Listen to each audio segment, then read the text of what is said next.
ఒక గ్రామంలో ఒక తాతయ్య ఉండేవారు.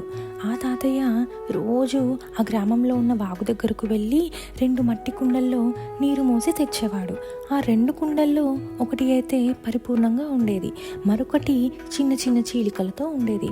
రోజు ఆ తాత నడిచి వెళ్ళే మార్గంలో చీలిన కుండలో నుండి కొంత నీరు కారిపోతూ ఉండేది.